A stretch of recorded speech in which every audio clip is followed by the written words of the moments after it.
Oi, pessoal, eu encerrei sem querer. Vou voltar.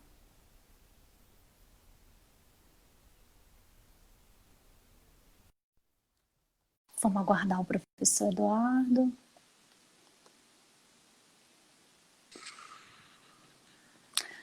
Boa noite, professor. Tá me ouvindo? Oi, tô te ouvindo. O áudio. Vocês estão Tá, ouvindo, pessoal? O áudio tá ok? Vocês podem me falar?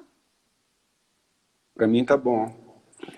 Para mim também tá. Então eu acho que para o pessoal também deve estar ok.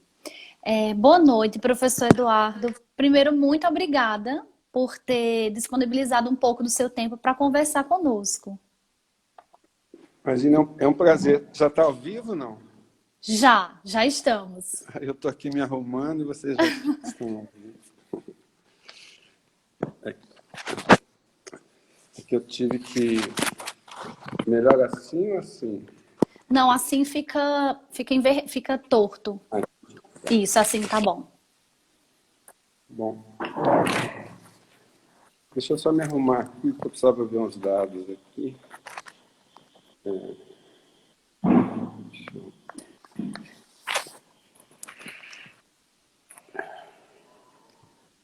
Deixa eu ver se vai assim. O pessoal falou que o áudio tá ok, então tá tranquilo.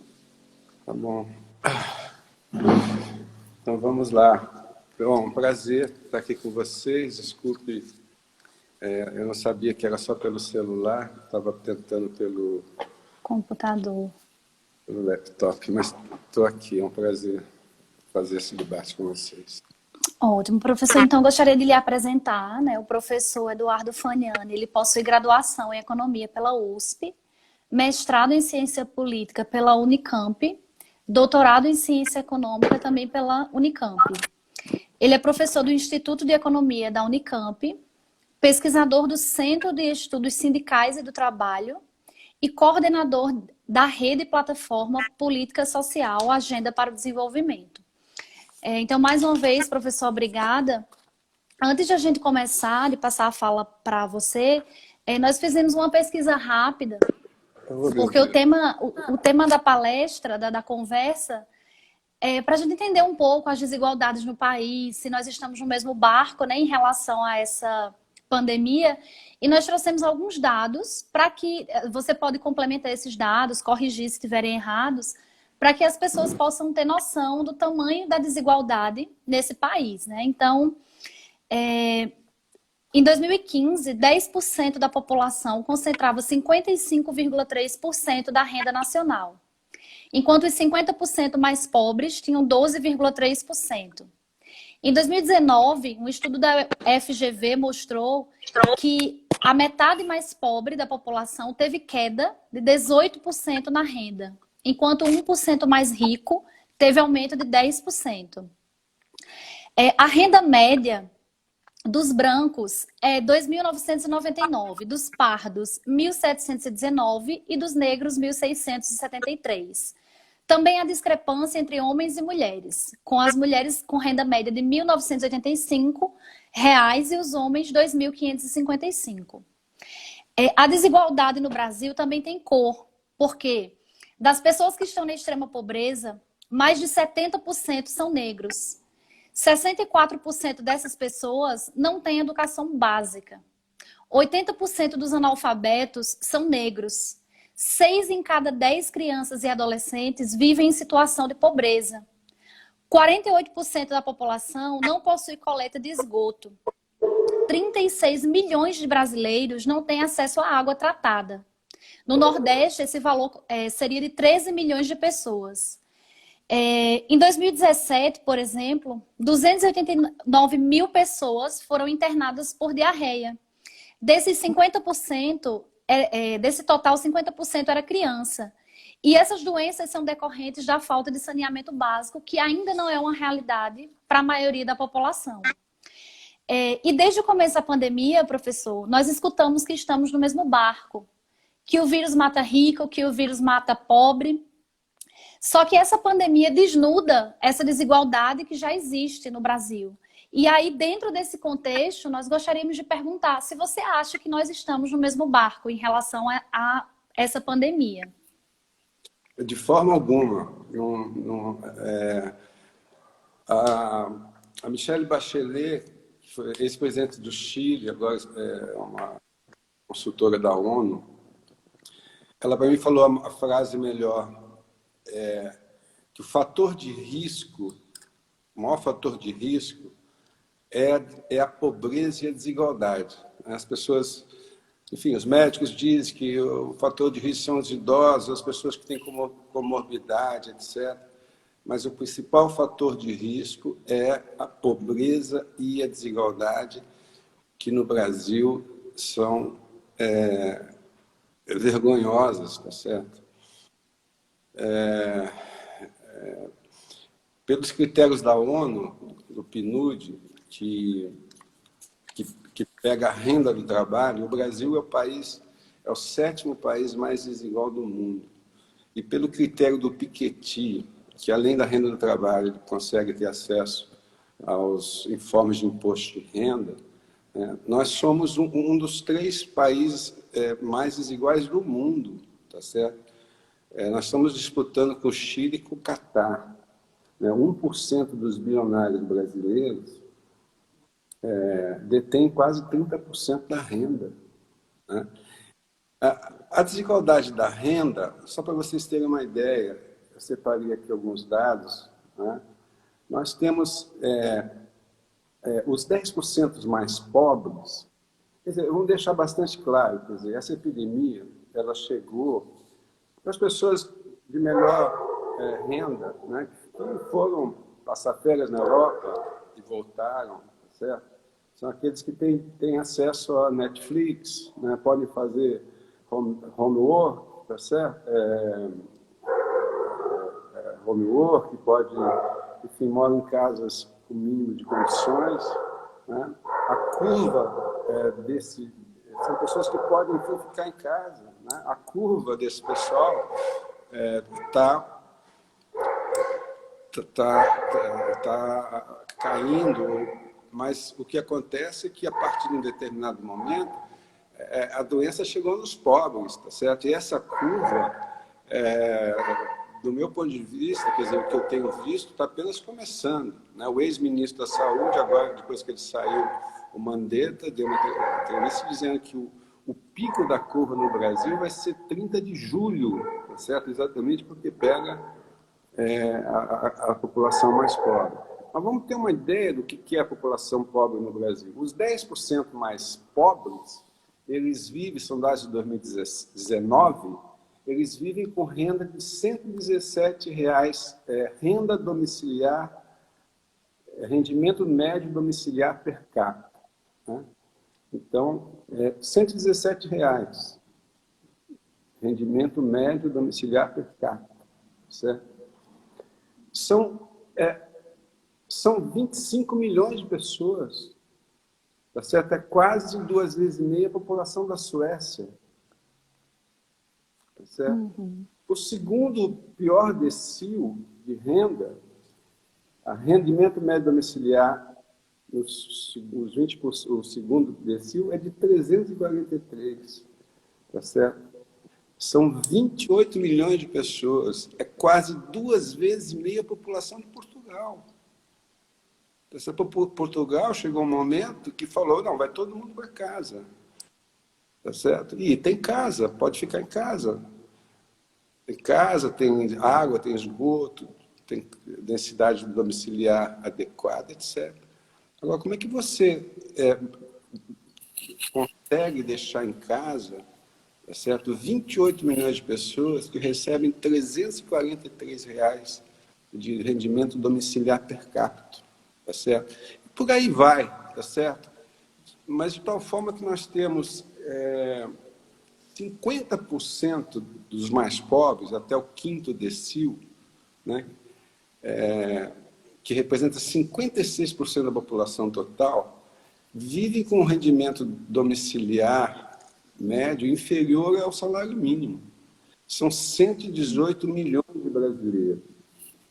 Isso é quase 2 vezes a população da França. Certo? Então, eu estou falando só da desigualdade da renda. Se você quiser Quer que eu vá falando ou você vai me perguntando? Como é que você quer fazer? Não, pode ir falando. Pode ir falando. Então, essa que é a questão. É a questão quando você compara o rendimento dos 10% mais ricos, os 10% mais ricos aqui é só renda do trabalho, os dados da PNAD, quer dizer, não pega os mais ricos, esses sim são os verdadeiros ricos, né? Que têm aplicações financeiras, rendas de aluguéis, etc., que normalmente as pessoas não declaram. Só da renda do trabalho, os 10% mais ricos, eles, o rendimento deles, que é em torno do rendimento domiciliar médio, em torno de R$ 7.000, ele é 62 vezes maior que o rendimento dos 10% mais pobres, tá certo? E aí é o que você disse, tá certo? Aí você tem cortes regionais, né? O Nordeste,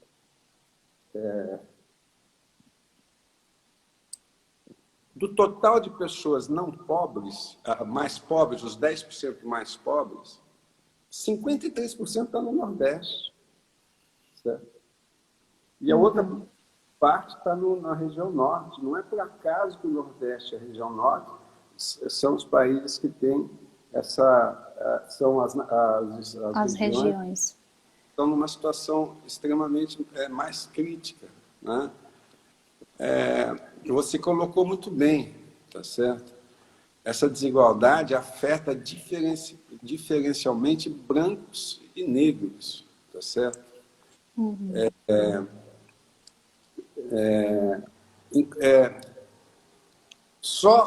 Quer dizer, cerca de 16% da população branca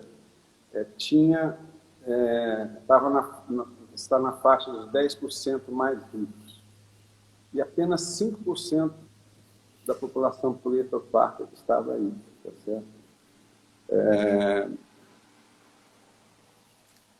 E por aí vai, tá certo?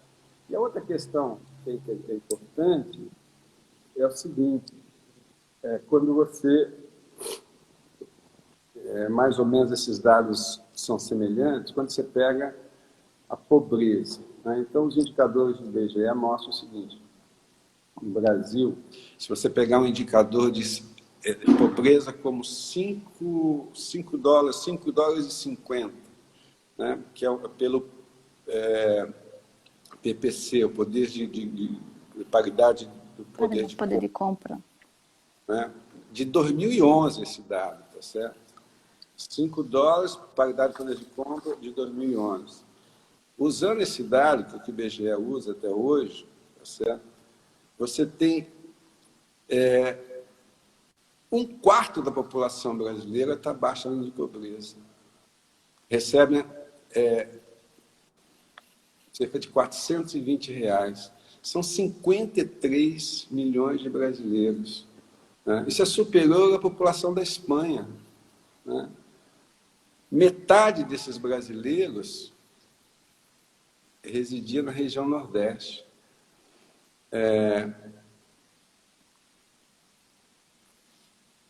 Enfim, por aí vai, tá certo? Por aí vai. Agora, o que é importante mostrar também é que a pobreza é só uma ponta a pobreza monetária, a baixa renda, é apenas uma ponte, é uma ponta de um iceberg, tá certo? A insuficiência da pobreza leva a outras privações, ela determina outras vulnerabilidades, tá certo? Outras vulnerabilidades em termos de acesso a alimentos, em termos de condições de moradia adequada, densidade domiciliar nos cômodos, nos dormitórios adequada, nas regiões onde se mora adequada, acesso à água, acesso à coleta de esgoto, serviços de saúde, educação, etc, etc, etc. Então, se você tem essa quantidade de pessoas, isso tudo nós estamos falando antes da crise, né? Se nós temos essa quantidade de pessoas com baixíssimo salário, com uma renda tão baixa como a gente, eu procurei falar, ou em condições abaixo da linha de pobreza, tá certo? Isso vai se refletir nas condições de moradia, por exemplo. tá certo? Então, o IBGE mostra o seguinte, você tem, no Brasil, você tem 26 milhões de pessoas, 26 milhões de pessoas que têm ao menos uma inadequação habitacional. 26 milhões de pessoas. 26 milhões de pessoas é metade da população da Espanha, tá certo? Agora, chama atenção que você tem 5 milhões, quase 6 milhões de pessoas que não têm banheiro em casa. Como é que você vai pedir para essas pessoas lavar a mão? Tá certo? 6 milhões de pessoas equivale à população da Suécia. Tá certo? Não tem banheiro, não tem água, não tem banheiro. Outro dado que chama atenção é o adensamento excessivo, domiciliar excessivo, que é entendido pelo IBGE numa situação em que o domicílio tem mais de 3 moradores por dormitório. Mais de 3 moradores por dormitório. Pode ser 4, pode ser 5, tá certo? Nós temos 11 milhões de pessoas, quase 12 milhões de pessoas. 12 milhões de pessoas é a população de Portugal. Como é que você vai pedir para essas pessoas fazerem isolamento dentro de casa? Tá certo? Quando você pega, por exemplo, a questão acesso a saneamento, tá certo? 53 milhões de brasileiros, quase 54 milhões, não moram em casa sem acesso à rede de água. 53 milhões de habitantes. 53 milhões de habitantes. 53 milhões de habitantes é quase a população da Itália. A Itália tem 60 milhões de habitantes. Tá certo? Então você tem quase uma Itália que não pode lavar a mão, porque não tem água dentro de casa. Tá certo? Coleta de esgoto. 117 milhões de brasileiros, 117 milhões de brasileiros moram em casas sem coleta de esgoto. 117 bilhões de pessoas que não têm... Enfim, nós estamos falando que esse vírus, a única vacina que existe é lavar a mão, tá certo? É cuidados com higiene, tá certo? Como é que você vai fazer isso? 117 milhões de brasileiros moram em casa sem coleta de esgoto. A população da Alemanha é 83 milhões, é mais que a população da Alemanha. A população da França, que foi duramente castigada pela expansão do vírus, né, tem 67 milhões de habitantes, é quase 2 vezes a população da Espanha, da França. Tá certo? Um domicílio no Brasil que tem, ao menos, ou não tem água, ou não tem esgoto, ou não tem acesso a lixo. Esses 3 itens. Soma 120 milhões de pessoas. Mais da metade, né, da população brasileira. Metade da população brasileira. Então, eu pergunto para vocês. E tem mais um dado, só para terminar essa primeira parte, que mostra o seguinte.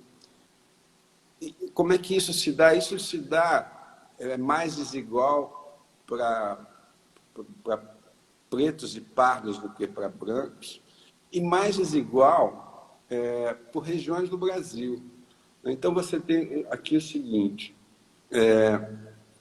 ausência de coleta de esgotos, casas sem coleta de esgoto. Enquanto a média nacional é cerca de 50%, na região norte é 79%. 79% na região norte. Na região nordeste é 57%. Tá certo? E por aí vai, tá claro? Então, respondendo a sua pergunta, tá certo? Essa ideia que é uma doença democrática, que atinge tanto os ricos como os pobres em condições de igualdade, isso não faz o menor sentido. Né? O fator de risco é a pobreza e a desigualdade. Se a única doença que existe é lavar a mão, certo? E ter um isolamento, né? Eu estou mostrando aqui para vocês, tem populações maiores de muitos países grandes, como eu tenho repetido, né, que não tem água em casa, não pode lavar a mão, tá certo? Ou que tem um adensamento domiciliar elevado.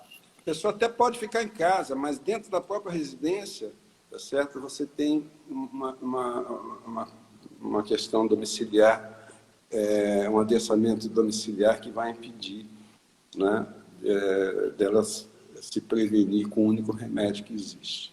Tá certo? Então, esse acho que é o ponto central que eu gostaria de trazer aqui para você, nessa reflexão com vocês. Professor, nós gostaríamos de conversar um pouco sobre o desmonte da proteção social que vem acontecendo a passos largos no Brasil, porque isso se relaciona diretamente com as consequências da pandemia para a sociedade, né? Então, para falar desse desmonte da proteção social, nós gostaríamos de conversar isso em 3 etapas. Primeiro, falar um pouco do Pacto Social de 88, né? O que foi esse pacto, o que foi firmado na Constituição de 88. Depois, como esse pacto vem sendo destruído, né? Esse pacto sofreu dois grandes e duros golpes, a reforma trabalhista e a reforma da Previdência. E nós queríamos enfatizar ainda mais a reforma da Previdência, né? Nós imaginamos que isso é uma tragédia mesmo, uma tragédia humanitária. De fato, destrói muito do que se construiu em 88. Então, a gente queria conversar um pouco sobre isso, sobre esse pacto e esses golpes que o Pacto Social estabelecido em 88 vem sofrendo. Então, são 3 questões importantíssimas, né? O Pacto Social de 88, como foi construído, o que significa, né? O Pacto Social de 88 foi construído há 50 anos atrás, em plena ditadura militar, em meados dos anos 70, né? As forças que lutavam contra a ditadura militar, né, começaram a pensar num projeto de país, né, que tinha a dimensão política, o retorno à democracia, econômica, uma economia que distribuísse renda.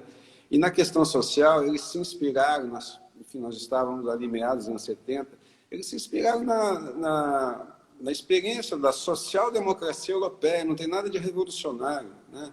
Social-democracia europeia, do pós-guerra, que você teve os regimes de Estado de bem-estar social, etc., né? Então, nós fomos, em 1974, 75, 76, né, esse paradigma ainda não havia sido contestado e superado pelo neoliberalismo, isso vai acontecer a partir de 1980. Né? Então, os nossos reformistas, eles foram buscar essa inspiração lá, tá certo? Então, foi basicamente isso. E depois de 10 anos, mais de 10 anos, aí quase uma década de processo difícil, isso acabou redundando na Constituição de 88. Eu digo sempre que a Constituição de 88 ela é um marco no processo. Veja, é uma coisa, não tem nada de revolucionário, é só ela introduziu alguns princípios básicos da social-democracia. A social-democracia, como vocês sabem, é uma ideia para humanizar o capitalismo, tá certo? Não tem nada de revolucionário, tá certo? Mas é a primeira vez em mais de 500 anos que nós temos o seguro-desemprego, que nós temos o trabalhador rural ter os mesmos direitos trabalhistas que o trabalhador urbano. É a primeira vez que o trabalhador rural tem os mesmos direitos previdenciários que o trabalhador urbano. É a primeira vez que nós temos um sistema de saúde que é para todo mundo, é universal, tá certo? Antes, na ditadura, você tinha só quem tinha carteira de trabalho que tinha acesso a isso, né? É importante trazer uma ideia, força do Vanderlei Guilherme dos Santos, né? Que ele diz o seguinte, que nos anos 30, 40, 50, durante a ditadura militar, quer dizer, a ideia fundamental na proteção social é a ideia da cidadania regulada, né? O Estado dizia quem era cidadão, né? Nos anos 30 e 40 era só algumas categorias urbanas mais organizadas, né? Os comerciários, os industriários, etc. Os demais pessoas urbanas não tinham direito à carteira de trabalho, não tinham direito à previdência, tá certo? E os rurais estavam fora, quer dizer, em 1930, 1940, 1950, 70%, 80% da população estava no campo, né? E na ditadura militar isso melhora um pouco, mas basicamente os rurais continuavam de fora, mas você tinha uma cobertura maior para quem tinha carteira de trabalho, né? A Constituição de 88 é a primeira vez que você rompe com essa ideia de cidadania regulada, certo? Mas os direitos são universais, a saúde é pública, universal e gratuita para todo mundo, o cara mais rico até o cara mais pobre, tá certo? E o que é o SUS? O SUS, ninguém inventou o SUS, tá certo? O SUS é baseado na experiência inglesa, do Sistema Nacional Inglês, canadense, francês, tá certo? Você tem um sistema que é para todo mundo, claro. Outra ideia importante na Constituição de 88 é a ideia da seguridade social. O que é seguridade social? É um pacto social. A sociedade está disposta a que todas as pessoas tenham direito ao mínimo, tá certo? Esse é o pacto. Aí como é que você financia a parte de quem não pode pagar, tá certo? Você financia por uma coisa que nós não fizemos aqui, pelo sistema tributário progressivo. Você taxa mais a renda dos super ricos e redistribui essa renda para financiar o sistema de saúde público universal, a educação, etc. Nós não fizemos a reforma tributária em 88, certo? Mas, mesmo assim, o Estado criou contribuições ou impostos específicos para financiar a Seguridade Social, né? Como, por exemplo, tem um imposto que chama Contribuição Social para o Financiamento da Seguridade Social, chama COFINS. COFINS. Foi feito em 1988, Contribuição sobre o Lucro Líquido, 88. Como é que você percebe essa ideia da Seguridade Social? É a primeira vez que nós contemplamos os trabalhadores na Previdência, os trabalhadores rurais, certo? Eles nunca contribuíram para a Previdência. Só que chegou em 88, tinha lá milhões de trabalhadores que tinham começado a trabalhar na década de 40, 50, 60, que tinham mais de 80 anos, e que nunca tiveram sequer carteira de trabalho. Tá certo? Então, naquele momento, você podia falar, bom, dane-se, vamos para a sarjeta pedir esmola, tá certo? Ou não. A sociedade está disposta a pagar um salário mínimo para essas pessoas, né? E foi isso que foi feito. Como é que vai pagar? Com o COFINS, com a contribuição sobre o lucro. O ideal seria que nós pagássemos com a reforma tributária, tá certo? Então é isso, quer dizer, 88 é isso, é a primeira vez que você tem o sistema de saúde para todos, a previdência rural para todos, os direitos trabalhistas para todos, o direito de greve, o seguro-desemprego, tem melhorias na educação, em vários outros campos dos direitos, né? Esse foi o avanço de 88. O problema do avanço de 88, né, é que quando esse pacto foi gerado nos anos 70, mas só se consumou em 88. E quando ele se consumou em 88, ele já estava na contramão do mundo, tá certo? Quer dizer, desde o final dos anos 70, começo dos anos 80, você passa a ter o neoliberalismo, que é a ideia do mercado, que é a ideia, em vez de você ter políticas universais, tem que ter políticas focalizadas, né? Em vez de ter direitos trabalhistas, você tem que ter a flexibilização do mercado de trabalho. Esse foi o grande problema. Quer dizer, quando a Constituição nasce em 88, esses direitos nascem em 88, né, o paradigma hegemônico global era outro, tá certo? Então, eu quero destacar aqui que desde 88, tá certo? Esse pacto social tenta ser destruído.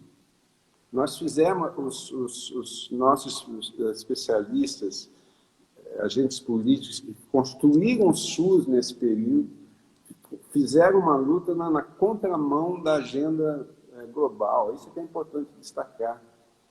Tá certo? Desde 88, eu sempre falo uma frase do Sarney era presidente da República em 88, né, que ele chega para os congressistas, para os constituintes, na última etapa do processo constituinte, e diz assim, olha, os senhores têm a última oportunidade de mudar essa Constituição, porque se os senhores não mudarem a Constituição, esse país será ingovernável. E essa tese da ingovernabilidade ela nos persegue até hoje. Vai mudando, o rótulo vai mudando. Tá certo? Mais recentemente, economistas liberais como Joaquim Levy, como Marcos Lisboa,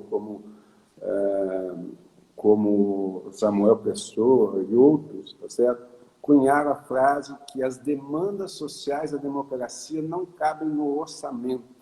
Tá certo? Claro. Mas isso é recente, a coisa de 2016, após golpe parlamentar, 2016, 2017, tá certo? Mas durante todos esses 30 anos, né, as elites brasileiras, né, que são extremamente atrasadas, que não aceitam sequer avanços mínimos da social-democracia, por favor, tá certo? É uma miopia absurda, tá certo? Elas sempre lutaram para acabar, né? Elas jamais aceitaram esse Pacto Social de 88 e, desde então, trabalham para enterrá-lo, tá certo? E eles vão conseguir, quer dizer, vão conseguir não, quer dizer, essa tensão, ela se amplifica após 2013, 2014 e a partir de 2015, né, e especialmente 2016 e até agora, né, e agora ainda mais, né, esse processo, essas tensões ganham força, né, e finalmente não é exatamente a palavra, mas ganham força, quer dizer, essa camada, enfim, esse projeto da elite, que é acalentado desde 88, de destruir esse Estado social, ganha vigor. Tá certo? É isso um pouco que nós estamos vivendo hoje em dia. E as duas reformas que nós tivemos depois de 2016, a reforma trabalhista e a reforma da Previdência, elas caminham nesse sentido, né? É uma vitória, eu diria, das ideias, dessa ideia neoliberal, dessa ideia de reformas estruturantes, que as demandas sociais não cabem no orçamento, enfim. Elas representam um avanço, mas na minha perspectiva é um retrocesso, é um avanço das ideias neoliberais. Isso. Olha, a reforma trabalhista é um escândalo, tá certo? É um absurdo.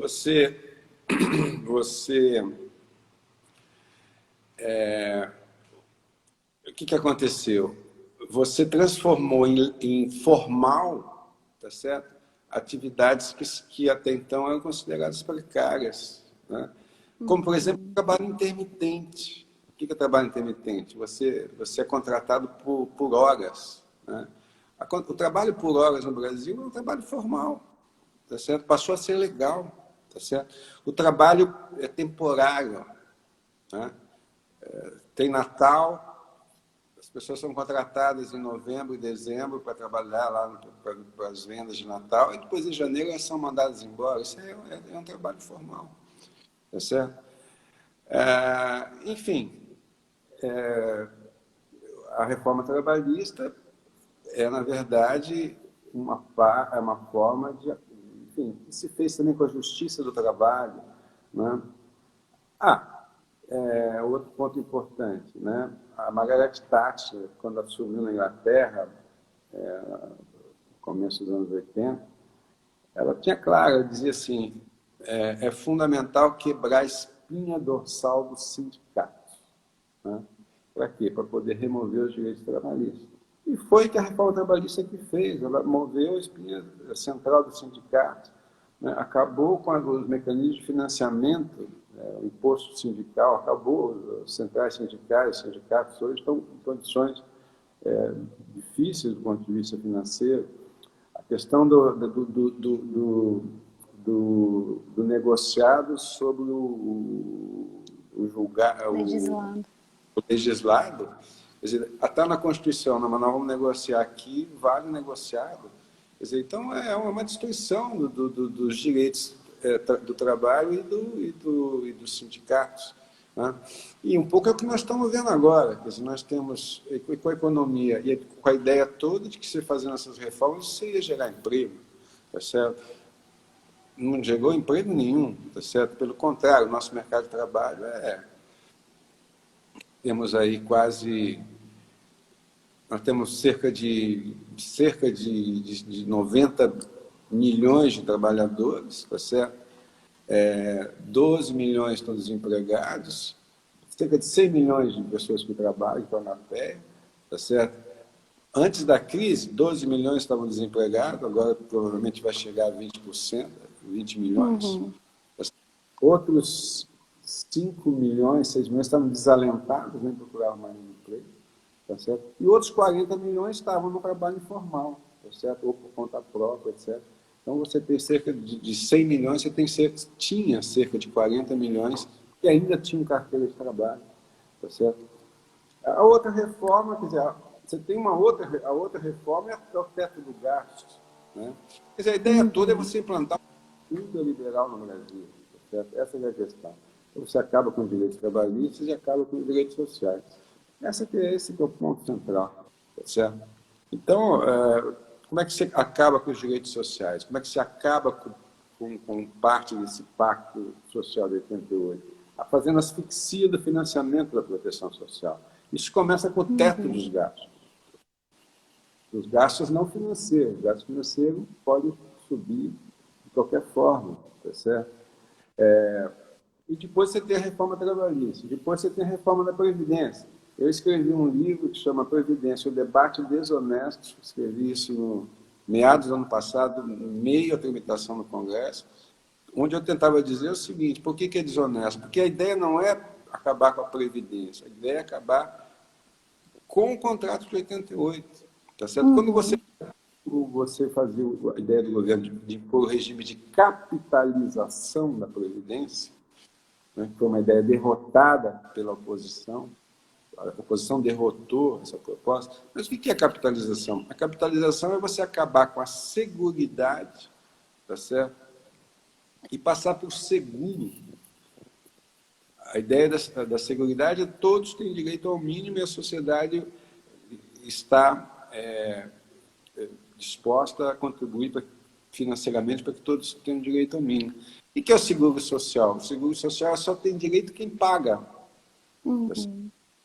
Você vai ter um plano privado de previdência que você vai pagar durante 35 anos e a tua relação é com o fundo gestor dessa previdência. Se você não pagar, você está fora. Tá certo? Isso é acabar com a Seguridade Social, que é um dos núcleos da Constituição de 88. Né? Essa ideia a ideia de você criar um seguro social, ele não está só na Previdência, está também na saúde, está também na educação. A ideia toda é que você tem um voucher, tá certo? Tem uma ideia difusa de um voucher. Você dá um voucher para a pessoa comprar um plano privado de saúde, para ter uma escola privada. Esse é o sonho dos liberais, tá certo? E o que eu dizia é que a reforma da Previdência não é a reforma da Previdência, é um cavalo de Troia para você dar mais um passo no sentido de destruir o Pacto Social de 88. Tá certo? Professor, e só um parênteses em relação à reforma da Previdência. Primeiro que a reforma trabalhista, as duas juntas, né? Porque eu acho que faz parte de um pacote só, um pacote de maldades, enfim. Mostra como, agora com a pandemia, como que a população mais vulnerável, ela está completamente exposta, está na informalidade, está sem direito, está sem... E toda essa discussão aí dessa renda básica, como se fosse um privilégio para uma classe que foi completamente atacada num país desigual. E eu lembro muito quando do debate da reforma da Previdência, que o Guedes repetia que a Previdência era um cabide de privilégios, que precisava reformar. E bastava um exercício simples, bastava a gente pegar o textinho deles lá, a proposta, quando ainda era proposta, e você via uma tabelinha que tinha lá no final dessa proposta, e quase 80% da economia que eles pretendiam com a reforma vinha do regime geral de previdência, que não tem privilégio. E isso me chamou muita atenção, porque ao mesmo tempo em que eles usavam essa retórica de privilégio, quando você via o que eles propunham, passava longe, porque no RGPS não tem privilégio. Então eu queria que você comentasse um pouco sobre isso, por isso que eu também já vi muito os seus vídeos falando sobre a Previdência, na época até com Eduardo Moreira, e vocês repetiam isso, como que a economia ia em cima do que não é privilégio, a economia que eles pretendiam fazer. Não, você colocou muito bem, quer dizer, eu digo, a reforma da Previdência não é a reforma da Previdência, é acabar com o Estado Social de 88. Só que você não, o governo não pode dizer, ó, o meu objetivo é esse, tá certo? Não, então ele tem que mentir, tá certo? Mente, tá certo? Ou faz o terrorismo, né? O terrorismo demográfico, que é tem mecanismos se você quiser eu posso comentar isso. O terrorismo Sim. financeiro, existe um déficit, pela Constituição, o INSS não tem déficit, certo? O déficit vai ser explosivo em 2060, mas o governo não tem um modelo atuarial que projete essas contas. Ou se tem, não mostrou para a sociedade, tá certo? Depois tem o terrorismo econômico. Se não fizer reforma da Previdência, a inflação vai aparecer para onde? O risco do Brasil vai ser para onde? A dívida pública vai ser para onde? Certo? Então, é todo terrorismo, tá certo? Agora, a outra questão que eles fizeram de forma pensada, né, é tratar a Previdência como se fosse uma coisa só. Né? Só que não é. Você tem a Previdência dos militares, você tem a Previdência do servidor público federal, você tem a Previdência do servidor público estadual, você tem a Previdência dos parlamentares, você tem a Previdência dos servidores municipais e você tem o INSS. Certo? Eles trataram como se a Previdência fosse tudo isso, intencionalmente. Tá certo? E o que acabou acontecendo é o seguinte, o que tinha que ser reformado não foi Não reformado. foi. Os estados, só depois que fizeram, tá certo? E você reformou, de fato, o que já foi objeto de mais de sete reformas constitucionais desde 1998, que é a presença do servidor público federal e o INSS. Tá certo? Não, tinha talvez coisas tópicas que você precisava mexer. Tá certo? No entanto, como você falou, né, quando você vai ver lá, 80%, 90% da tal da economia vem do INSS. Agora, eu pergunto para você, o INSS ele tem 20 milhões de pessoas que são do INSS rural. Quase 60% recebe o salário mínimo. Um salário, é isso. Tá certo? Até 3 salários mínimos é 86%. Quem recebe o teto de 5 mil, agora acho que é 6 mil, um pouco velho, é menos de 1%.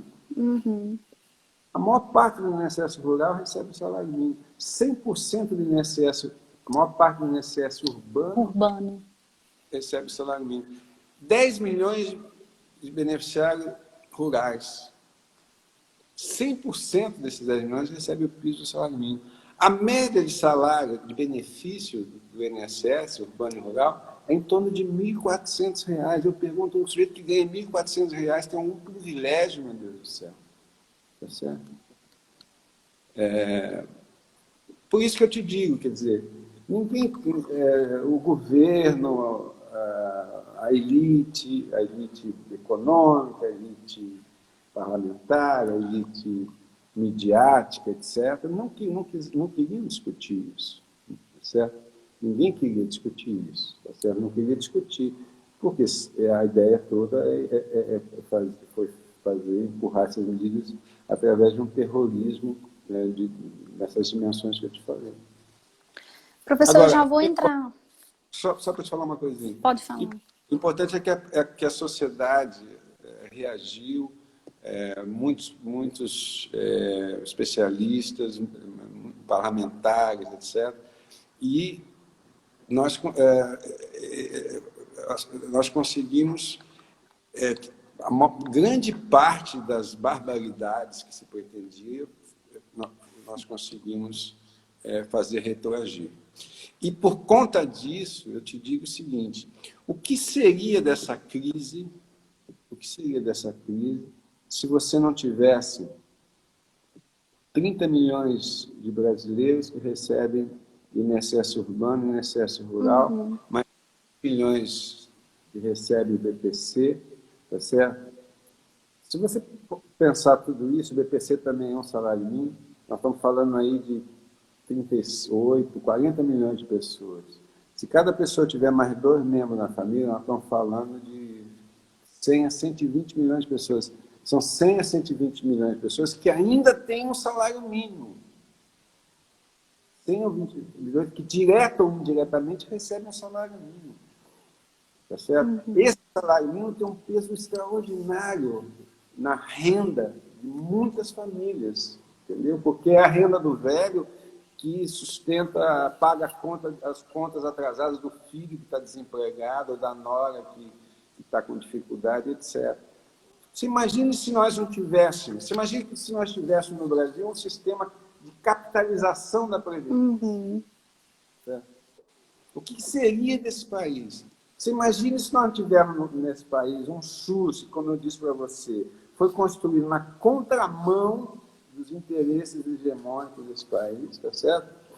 Que sempre recebeu ataques, né? E que nos últimos anos perdeu dinheiro, mais de 20, 30 bilhões por conta do teto, né? E outras tentativas de desmonte que continuam a partir do governo atual, do Bolsonaro. Mesmo assim, olha o que esse SUS está fazendo. Certo? Imagina se não tivermos o SUS. Tá claro? Então, eu acho que esse é um ponto que nós temos que refletir, pensando no futuro. Eu espero que esses episódios todos façam com que uma parte maior da população, tá certo, se dê conta da gravidade que é a desigualdade social no Brasil. Para mim, é o principal problema do país, que deveria ser o primeiro ponto de qualquer estratégia de desenvolvimento. Tá certo? Professor, às vezes eu tenho a impressão, não sei se... Porque não existe capitalismo sem consumidor. Já que nós estamos falando de sistema capitalista, não existe capitalismo sem consumidor. E essas reformas, a ideia é sempre, não, vamos melhorar o ambiente de trabalho, porque tem muita burocracia para se contratar mais. Não aconteceu. Agora, por exemplo, a professora Márcia colocou aí nos dados, dos dados do CAGED, teve uma queda no trabalho formal agora, e o trabalho formal, já com todas essas considerações pós-reforma trabalhista, em torno de 900 mil postos de trabalho foram perdidos, né? E aí a gente vê que essas duas reformas, elas se alimentam, porque a reforma trabalhista joga muitos trabalhadores na informalidade e reduz a receita da Previdência, porque o trabalhador é uma das partes, né, dessa contribuição. E aí eu já vou começar, a gente tem pouco tempo, infelizmente o Instagram nos dá pouco tempo. A professora Márcia pediu para você comentar um pouco sobre isso, né, essa questão do trabalho formal, desse ambiente agora, dessa redução do trabalho formal, junto com a flexibilização, como é que vai ficar o mundo do trabalho pós-pandemia. E uma outra questão que foi perguntada por Daniel e por Hudson é sobre o programa de renda básica, que no momento é emergencial, e eles questionam se seria possível esse programa de renda se tornar permanente, considerando as desigualdades regionais. Qual a sua opinião em relação a isso? Olha, eu tô com a bateria fraca aqui, estou com medo que acabe. O que eu faço? Vamos tentar ir até o fim? Não sei quanto eu tenho. Vamos tentar. Você pode ir falando, até porque deve estar faltando uns 10 minutos só para terminar. Vamos tentar ver o que acontece. É fraco e eu estou sem o carregador aqui. Essas duas questões são importantes. Vários analistas alertaram. A reforma trabalhista vai quebrar a Previdência. Tá? Quando você tira do mercado formal por essas modalidades informais, as pessoas não contribuem para a Previdência, então vai quebrar a Previdência. Esse é um ponto importante. O que pensar o mercado de trabalho? Eu acho que os dados que saíram hoje, tem essa queda de 800 mil postos de trabalho formal, que é uma loucura, tá certo? Eu vi muito rapidamente que acho que até março, não sei se chega até abril. Mas, enfim, eu acho que não. Nós vamos ter uma situação muito ruim no mercado de trabalho, vai aumentar a pobreza, vai aumentar a desigualdade, a taxa de desemprego estava em 12%, deve ir, sei lá, para perto de 20%, tá certo? Vai aumentar a pobreza, vai aumentar... Então, isso tudo é um outro ponto. Infelizmente, como eu já mencionei, o pico, o pico dos pobres, tá certo? Só vai se dar em, como se diz o ex-ministro da Saúde, várias pessoas, em 30 de julho. Depois estabiliza em agosto, setembro, vai cair em outubro, novembro. Tá certo? Então, a situação que já é muito ruim do ponto de vista do mercado de trabalho, da renda, vai ficar pior. Ainda ficar pior. Tá certo? Então, nesse momento, o governo só tem que fazer uma coisa, tá certo? É ampliar esse programa de auxílio emergencial até o fim do ano. Tá certo? Depois nós vamos pensar no que vai fazer para frente. Tá certo? Essa é a única prioridade. Como é que você pode pedir que as pessoas fiquem em casa se as pessoas não têm renda? Elas têm que comer, tá certo? Elas vão fazer alguma coisa para poder sair de casa, para poder se alimentar o filho, tá certo? Então, agora é expandir esse programa de renda, tá certo? A renda básica, eu sou a favor da renda básica, mas eu sou a favor, mas eu precisava fazer um alerta especialmente para os setores da esquerda, tá certo? A renda básica, ela não pode destruir a proteção social, tá certo? Ela tem que ampliar a proteção social.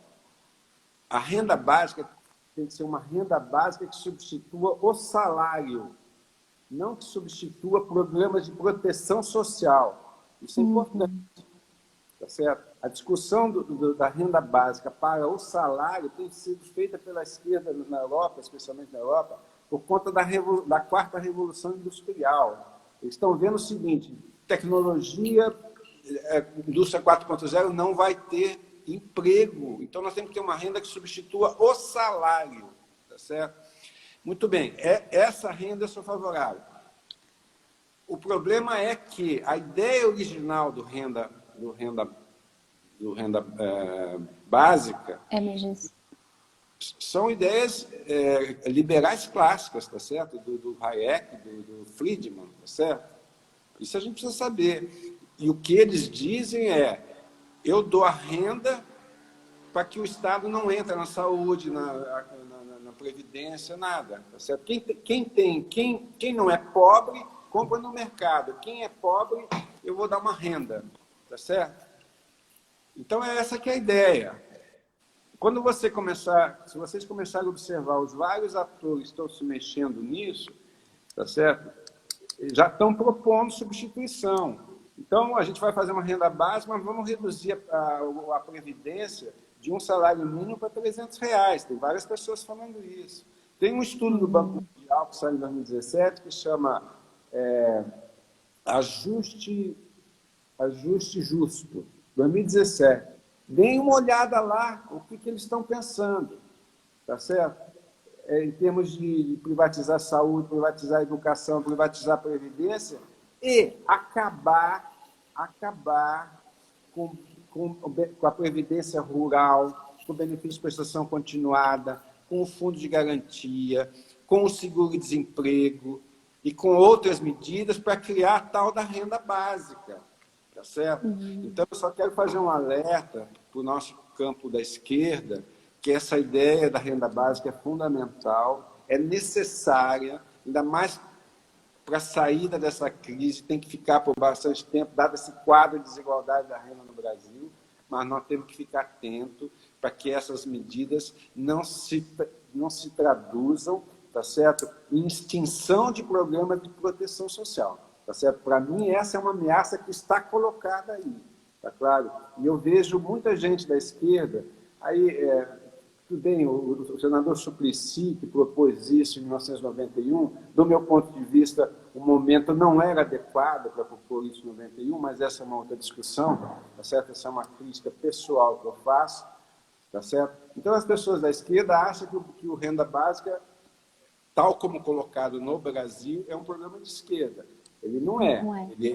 Ele é para substituir o Estado Social, tá certo? É para substituir a proteção social. O que nós temos que tomar cuidado com isso e propor uma renda básica que substitua o salário, ou seja, a falta de emprego, a falta de renda.